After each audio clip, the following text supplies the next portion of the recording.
So imagine it's December 2023. You're sitting in Ho Chi Minh City. You're staring at a laptop. On a screen, you have, work that you're doing for a funded startup, and things are going really well over there. And on the other, you're tinkering with a product that you've been working on for the last year. Today, you have a decision to make. Which one do you pick? But today's episode isn't going to squarely focus on that decision. It's actually going to take you back 2 years as to what got Darryl Han to that position. And so today's episode is episode number 16 on the $1 Million Ideas podcast. And we're going to be talking with Darryl, who's going to tell us his story as to how he got to get full-time at LFG and how he got there. With me today is also my co-host, Ken. How are both of you guys doing? I'm excited about this episode. Hey, Usman, glad to be back. Yeah, I think I was in for episode 7. Now it's 17? So great to see it grow. Yeah. How are you doing, Ken? Are you excited about this new twist of formats? Yeah. Feels like improv. Yeah. Cool.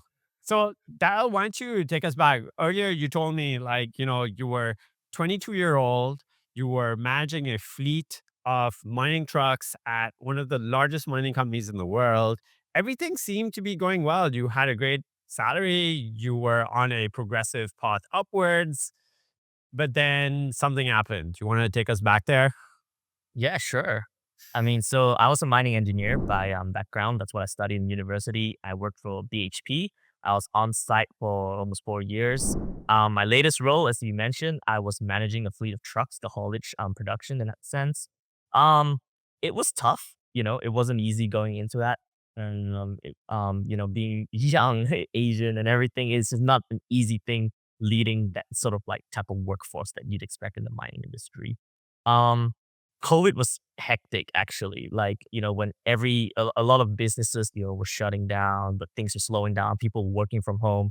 The mining sector worked harder than ever. Like we were tanking the Australian economy really. So operational changes, everything, but things kept working 24 hours, day shift, night shift, and all that. I think you get into a routine of this path, progress, everything, and it feels almost like a trap to some extent for me at that time. And being COVID as well. So I was in lockdown. I couldn't go to other cities. I couldn't go home for a bit. I spent a lot of time, just thinking and just wondering if this was the right path for me. Like, I knew sort of like the way going up, climbing that corporate ladder. Um, and I was doing more site time, growing in there, and then eventually, rising the ranks. Was that right for me? And at the end of the day, I'm Southeast Asian, I'm Malaysian by background, and I see a lot happening in the region. I always felt that maybe I missed out growing up there, and I thought maybe there was some sort of way I could go there, maybe work for technology companies, startups, or whatnot, and really help my region, grow. So I think that started that whole sort of like thought. No, so that's like lots of things to unpack over there quickly. So you're at this great job. You sort of like studied mining and you're an engineer. You're working at the best company in this sort of like space. And this COVID interjection happens. And take us back, because for a lot of people, like COVID was a special time. We were really locked down. You had a lot of time to think about it.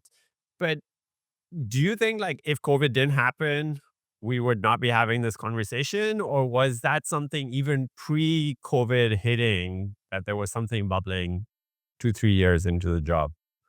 Yeah, I think pre-COVID, something was always bubbling, as in, I've always wanted to try, do something new. I wore a lot of different hats, even when I was working throughout BHP. I didn't stick to one particular role or type of role.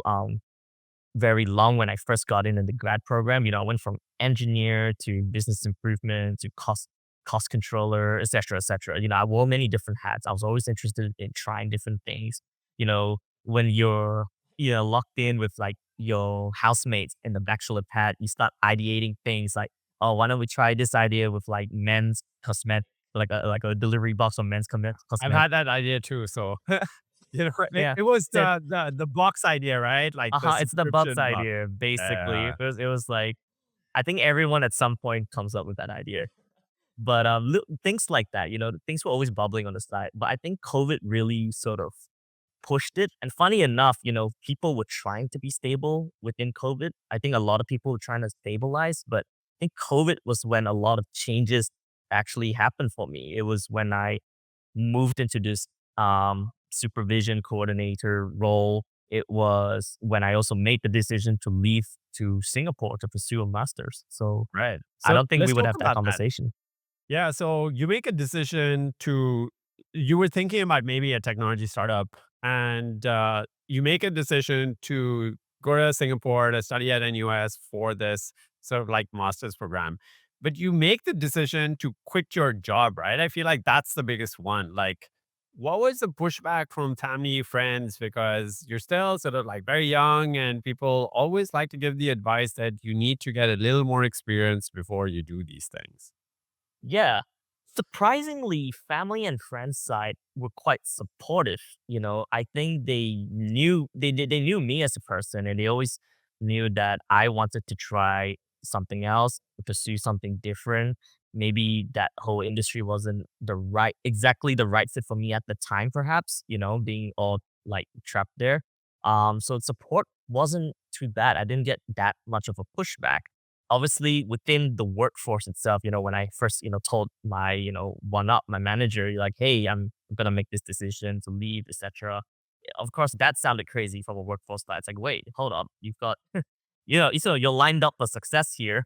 What's this decision and stuff? So there's a lot of thought behind it. It wasn't like a kind of, like I just did it in one night. There was a lot building up, a few months, of decision making, researching, and everything too, of course.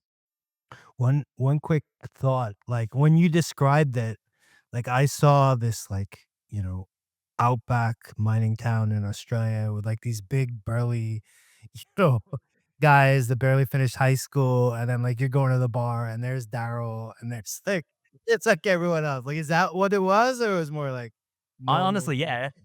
that's what it was. Honestly, like imagine me, like I'm like half their size.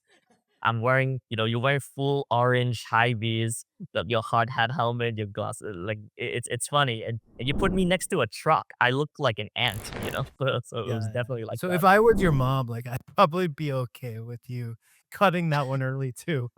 Well, I brought yeah, I brought them for a side visit before. I think it was like like shocking, eye opening for them. Right. Right. Oh, that's and so cool. So we cut now. You make the decision. You've got a supportive family, friends. You had this internal thing. I think you made the biggest jump that many people fail to make. But even though some people make it, they sort of like maybe jump straight into the cosmetics box idea, flail around for a couple of months, and then sort of like rebound back. But you did something different. So you joined this program at NUS. You want to tell us the program, and then about the idea and team that you put together there? Sure. Well, I joined NUS through a Master's of Science. It's called a Management of Technology. At the time, I was looking at, potentially doing an MBA for career change. I think most people tend to look at MBA for that reason.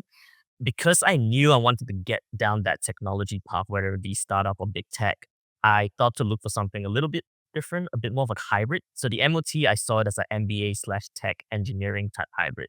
And, part of that program involved, your basic courses like finance, marketing, and everything, but all related to high tech type companies. And then different type of courses too that involves, product development, 101, etc., or even like frugal innovation, how you get assigned like an actual sponsored project, and throughout the 10 weeks of the semester, you actually go do customer discovery, you put a pitch together, you validate the concept, the idea. And that really got me started thinking more within that space, that mindset, and all those kind of frameworks. I didn't jump straight into the idea. I was still brewing it up at that time. And I thought a lot of these concepts, helped me shape it together a little better at the time. I mean, it wasn't like this big thing I was pursuing. My main goal at the time was really to set foot in Singapore, open doors within that region. I picked Singapore strategically because I knew it was that regional hub.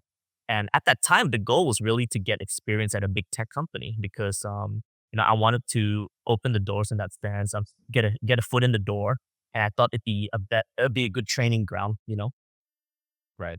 And so you do end up doing that, right? So you spent some time with Grab and stuff like that. What was that like seeing like moving from a company like VHP to Grab is like a pretty, you know, good 360 sort of like 180-degree sort of like shift. Yeah, yeah, it's pretty random to be honest if you think about it. But I think the skill was transferable. Like my first stint at Grab, that stint I had at Grab for about 6 months, through a internship actually. But I mean, I tried gaming the system in a way like, I was an international student. There's some limitations to the work hours, but I did it through a research project with university that allowed me to work full time at Grab as long as I did some research and did a paperwork on them and everything. So that was good. Um, I actually joined the strategic operations team, which, to some extent, there's a lot of transferable skills there. There's, data analytics around reading the reports, everything, providing strategic insight, executional detail. But there's a whole bunch of other stuff, I learned more like internally how a big tech company operated because I was mostly working, I was working within the Grab Pay space. This was also something really new to me, like payment, fintech, everything for me. More on I was assigned a project to basically, improve their internal onboarding process. So because I worked on a more internal improvement type project, I got to see the real ins and mechanism of like how the company worked.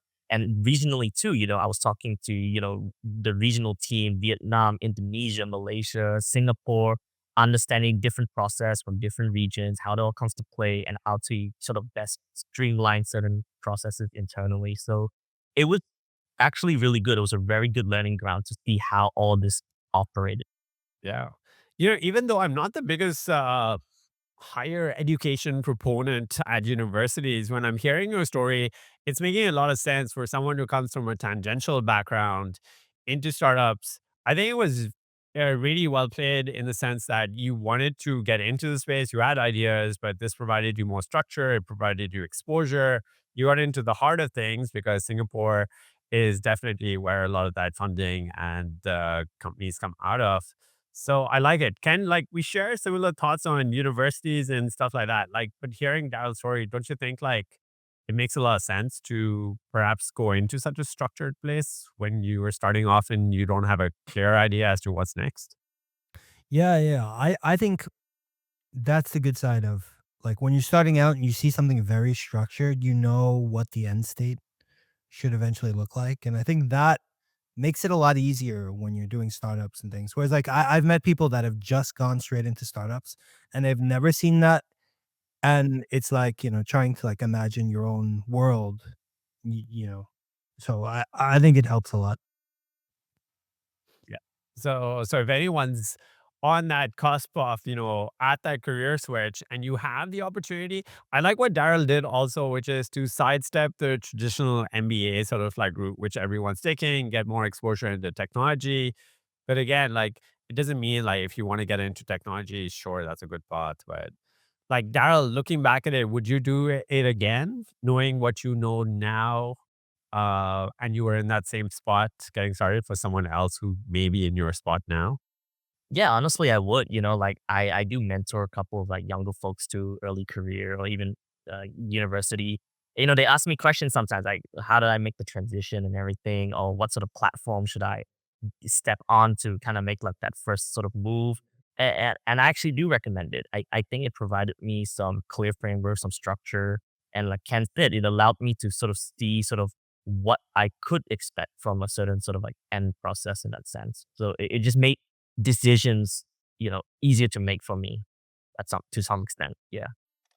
Cool. So one of the parts of this program that you shared was that they send you overseas to work at a startup. So up to now, your experience like BHP, Grab, these are all big companies or super funded companies, but your Vietnamese experience sort of like really changed things up for you. So do you want to walk us back? Like, so it's the first day you land in Ho Chi Minh at the startup, you walk into this office, like what was that like? Like true startup.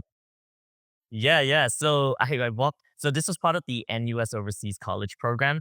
I applied for that because I mean that was part of the reason why I actually chose NUS in the first place too, because I knew about this renowned program. And I saw the program as sort of like somewhat of a safety net for me to have a taste of startups where within the study program itself, right? So I chose that. So I was in Vietnam. I was meant to be in Vietnam for 6 months at the time. This was mid 2022. Yep, I walked into the startup first day, opened it. There was one Vietnamese person who was there, onboarded me, couldn't really speak English.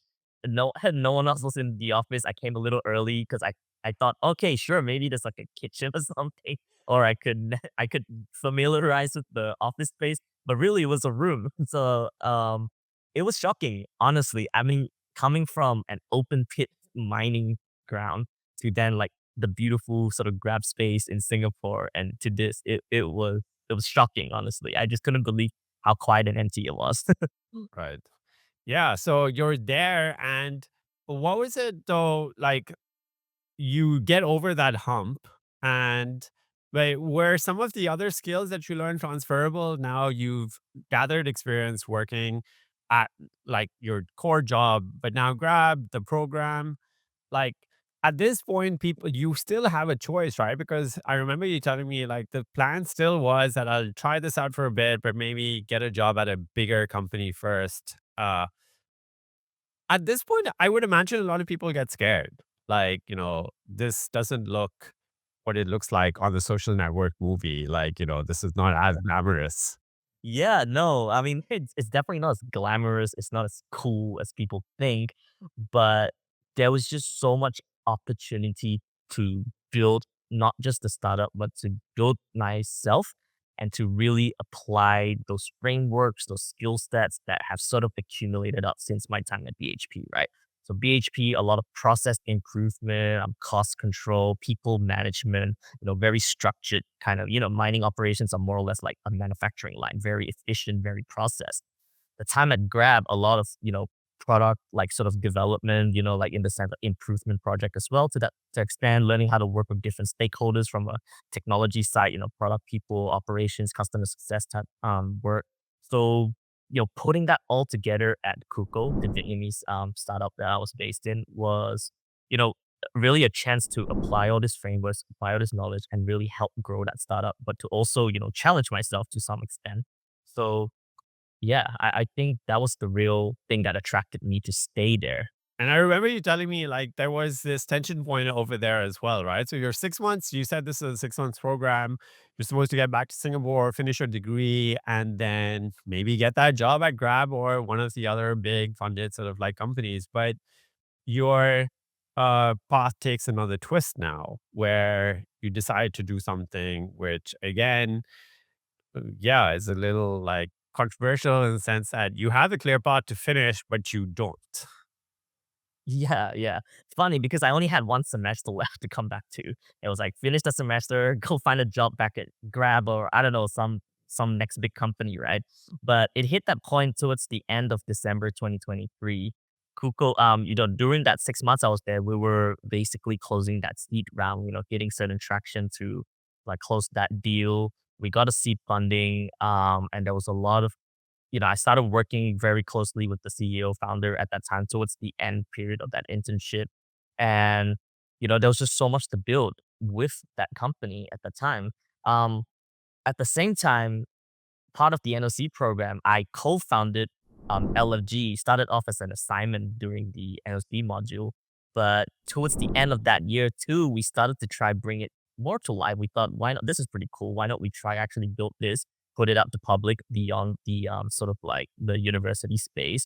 We did a public crowd pitch December as well. Received a lot of like, good initial feedback and positive momentum there. So really, there was all these sort of crossroads. Go back to uni, go full time into that startup, which I felt wasn't exactly ready at that time yet, or continue getting more skills and experience and exposure with the current startup I'm in with Kuko. So yeah. This might be a good point for you to tell us a little about your initial thesis with LFG. Like, so in your program, you have this, you've been working with a few people now on it, and you actually put something together. So what was that initial thought about LFG? Sure. So yeah, so my co-founders are actually my batchmates. Those three of us.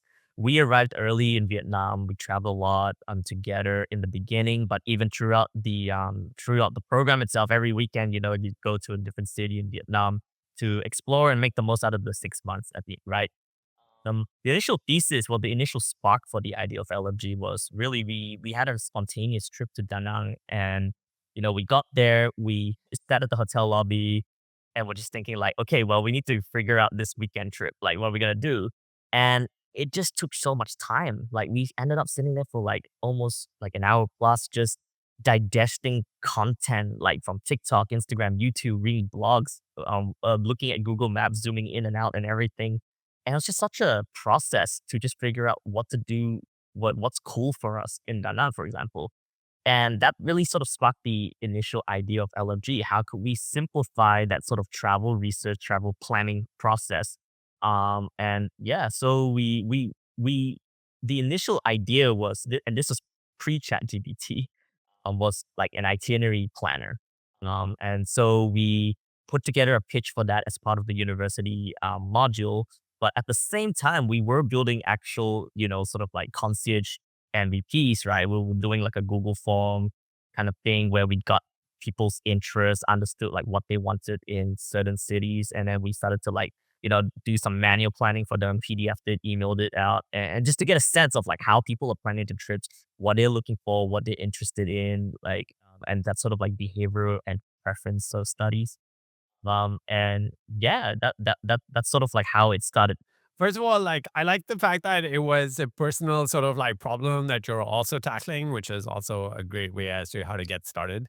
Plus, it provides you a lot of like blinders as to the industry. Now, if you were to give someone advice who wants to get into the travel startup space, like what would you tell them right now? Like something that you knew if someone had told you right at that start, which may have, somewhat changed the trajectory, like what would you tell them?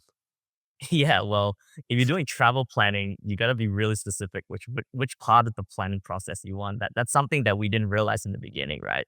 Like travel encompasses so much.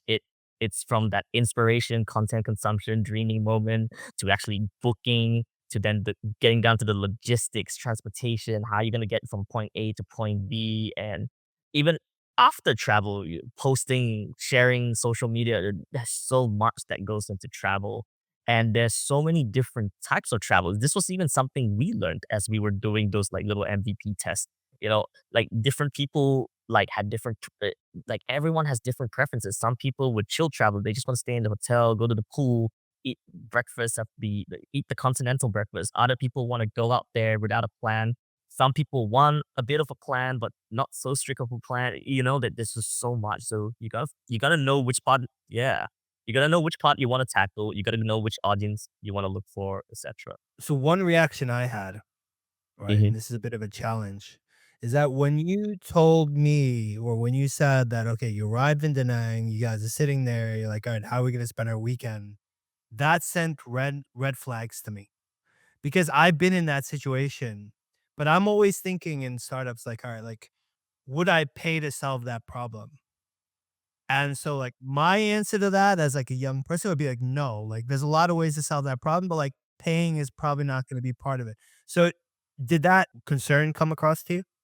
Yeah, yeah. No, honestly, even when we first conceptualized the solution for LG, we already knew that this wasn't something that people would pay for. We were testing, we were talking, we were interviewing people like, would you pay for a planned out itinerary? And we had the hypothesis that it was no, and those interviews and stuff proved it. So we knew there had to be sort of like different business models or ways to charge them for something they want out of that itinerary perhaps, or something more premium that they get out of that recommendation. So we sort of always knew from the start because we wouldn't have paid for planned out itinerary ourselves. It just doesn't make sense. You just spend the extra effort, going through Google or Instagram, TikTok, right? So All right. So you have this startup idea. You got some sort of like public validation that there's something there. The startup has just that you're working at has raised its seed funding round. You have a decision to go back to Singapore, complete this, maybe work on your startup a bit or startup idea, but you choose to stay in Ho Chi Minh, right? Mhm. And drop Yep. out. That's it. That's it. So I chose. So the decision for sure was to continue tinkering with LFG. I mean, it was so young. It was such a young concept at the time. There was no reason not to continue building up on it on the side, right? But I guess, like you said, the main thing was going back to uni or Kuko. But at the time, I just thought that university, it's always gonna be there. Like you can always apply this a cohort every semester, right? Like it's always going to be there. The opportunity with Kuko may not. This is a startup that's growing at that very moment. And if I didn't continue doing it, I may never find that chance again to do so. So it's more of like a regret minimization type of like decision that I made I there. like it. Cool, man. So you make the decision, 2023 get started. You make the decision. I'm going to stay in Ho Chi Minh. I'm going to keep working on Kuko and my startup on the side. And that takes you through the whole of 2023. What was it like? Like, because a lot of people listening to this might have a full-time job somewhere. They might have a side project. Like looking back at 23 in your life, like, are there some things that you would have done differently? Because many people are in your spot or in that spot right now. Yeah, so no, 2023 was it's like it was a hectic year, right? I mean, there was so much growing with Kuko, so much like new product developments, new market expansion. It was crazy, right? In that in that front, and then there was LFG that was being tinkered with like on nights and weekends, so it was jam packed. But I don't regret it. I don't regret it at all because I knew at the time that LFG was still quite premature to go full on into it. There was still a lot of things that we needed to validate. The product itself even took a bit of a pivot, after ChatGPT boomed up in around March, February period. There was a lot of talks internally like, are we gonna become another indie hacker ChatGPT itinerary wrapper, or are we gonna do something different that's actually more authentic, personalized, and has some level of human sort of like interactions, right? So the product itself took a bit of a pivot mid-year too, and I think it's okay that that happened and that we paced ourselves in that sense. And then I continued working at Kuko. My co-founders at the time, one of them was finishing up university, final semester, undergraduate, and the other one was finishing up his third year of university. So I think the timing of things it all sort of like still made sense that we kept tinkering with this on the side, really really try convince ourselves more like whether we take this full on and where we can take it fully, right? While we all continue to either finish university or, like for me, get more exposure to the startup ecosystem and really dive deeper in that scene. So I think no regrets there. Yeah, cool. Because I think like you've already talked about a bunch of stuff. So you're working on the startup or you're working on the side. So you're working pretty hard, you're working weekends, you're giving that up. So that's there. One of your co-founders that you started off with sort of like decides to leave and get a real job instead of tinkering on the side. And one of your other co-founders is still finishing school. Like one of the things that I'm seeing, which I've seen many times, is that there's never perfect circumstances as well. And what you're describing is never perfect. The product is not still there. The team is sort of like half there, half not there. You're trying to figure it out. And you've got costs, you've got bills, you've got to work harder. And so at this point, I'm like trying to like, all right, so where we started the episode is like December 2023. From an optics point of view outside, just looking in at this point, like again, you make a pretty difficult decision to make. But do you want to take us back? Like, you know, this was unlike when you started off with you quit your BHP job, and over here you're at a similar point of view. There's still a lot of variables that you don't know, but do you want to take us back to that spot? Like what's happening? Yeah, yeah. I mean, a lot of decisions, right, to make within that sort of like 2-year period. But I think at the end of the day, like the real reason why I made the decisions that I made was a pure timing thing. I think like the BHP decision was really well. I just felt like at that time I've exposed myself enough in the mining industry, at least to what I wanted to digest, and it was the next thing to do for me. Um, Staying on with Kuko, I just felt it was like again a timing thing. Like this is the prime time for that startup to blow up even more.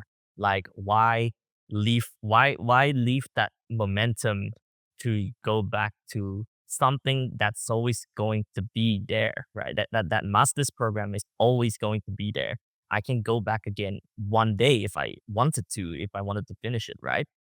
So and LFG, like it was the idea at the time was just everything clicked in terms of like the founding team. You know, we had myself more strategic with strategy operations. We had a tech guy who was coding, and we had a product person and a designer. But the synergies was there. So why give that up too, right?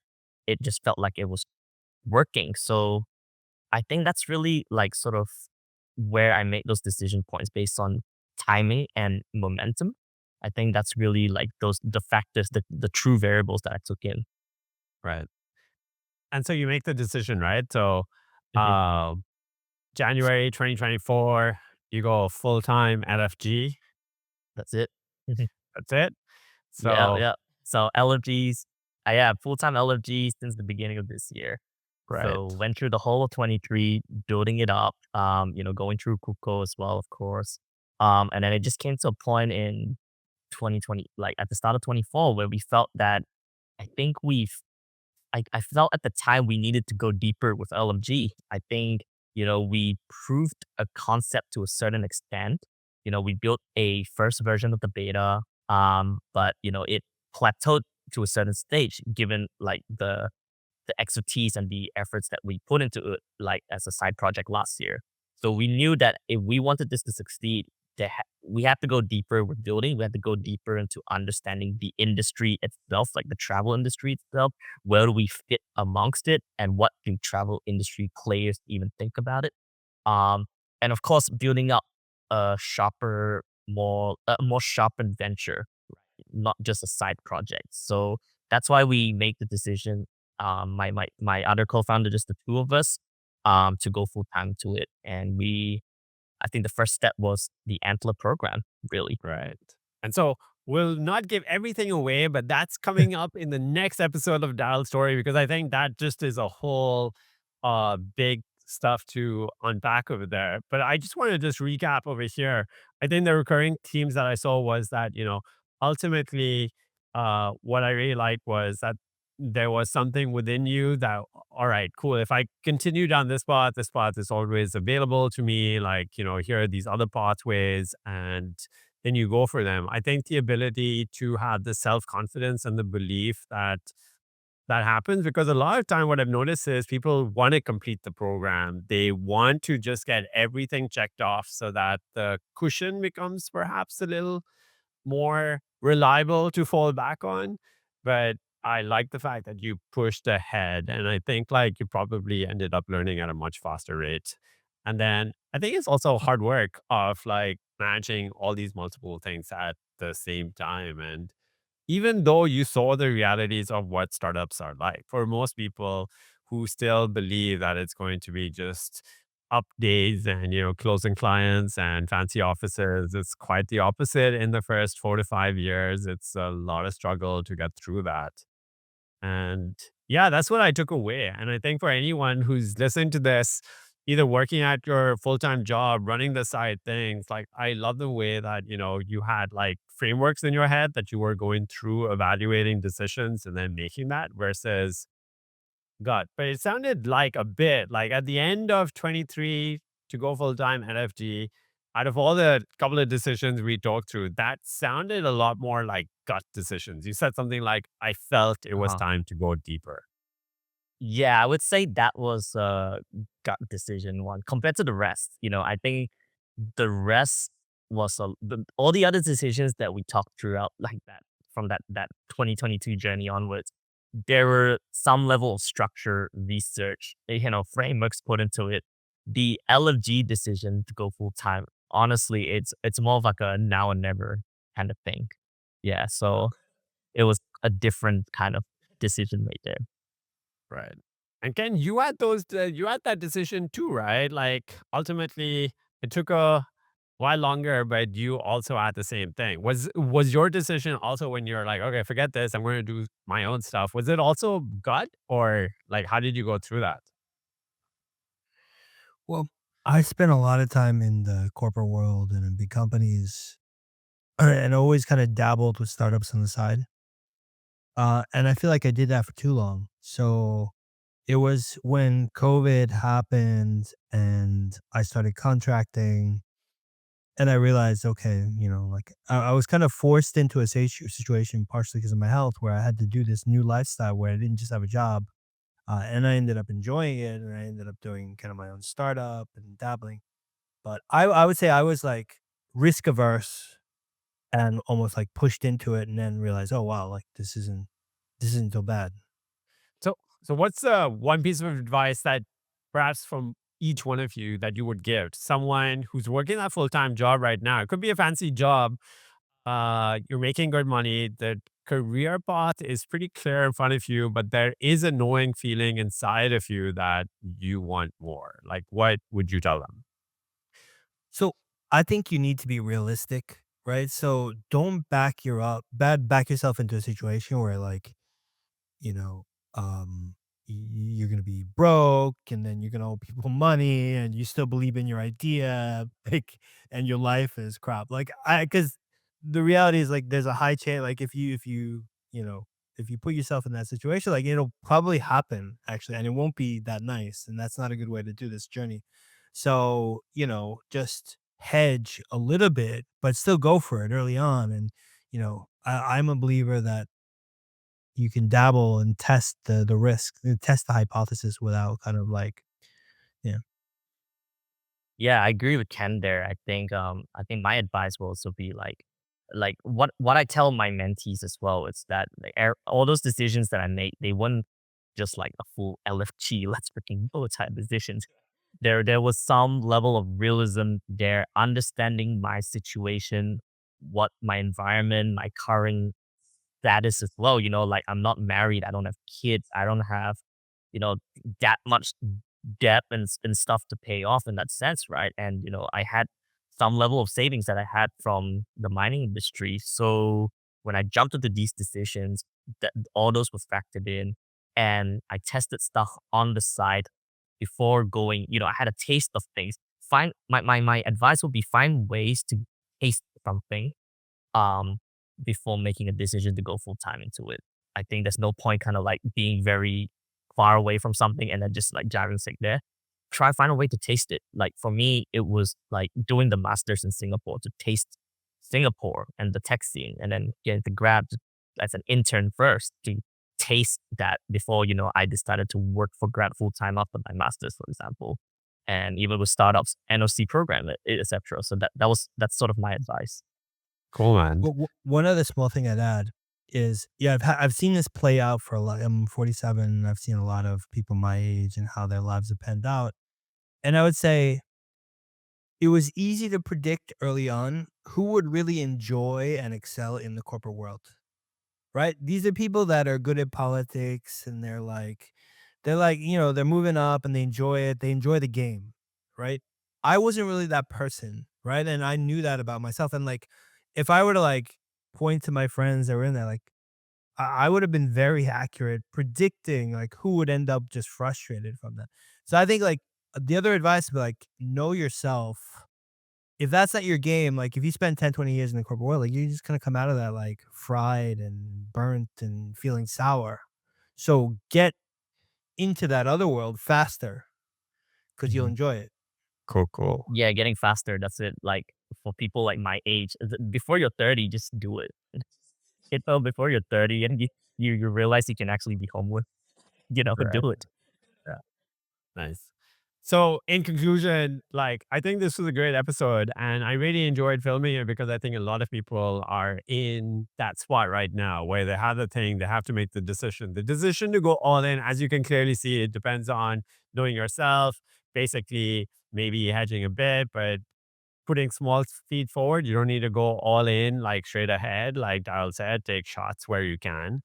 And I think like in this series, what I hope that we can do, Ken, is bring a lot of people on which go through this so that we can start to uh, share their own stories and let people see like, the whole thought process as to how you got there. For a lot of people outside, it could be, oh, Darryl worked at this, took a program, decided to do his own startup, where it's a lot deeper than just that. If you're interested in Darryl's story, in the next episode, we're actually going to go deeper into the startup and how he joined one of Southeast Asia's top accelerator programs and what he learned and where the startup is right now. So we're going to make this into a series, which we'll speak to Darryl perhaps once a month, and this will also give people insight into what comes next. But for everyone who is listening to this who hasn't made the jump, I hope this gave you a little sort of like inspiration to do so. I'll drop links to Darryl in the show notes as well. So feel free to, if Darryl you're open to it, people can DM you, ask you questions. And yeah, then we'll take it from there. Sure, totally fine. Happy to help. Cool. Well, thanks so much for coming on today, Darryl. Appreciated all the insights and the story. And I look forward to connecting with you next time then. No, thanks for having me on, guys. This was actually quite a reflective exercise. So, thanks for that. That's right. All right. Until next week then. See ya.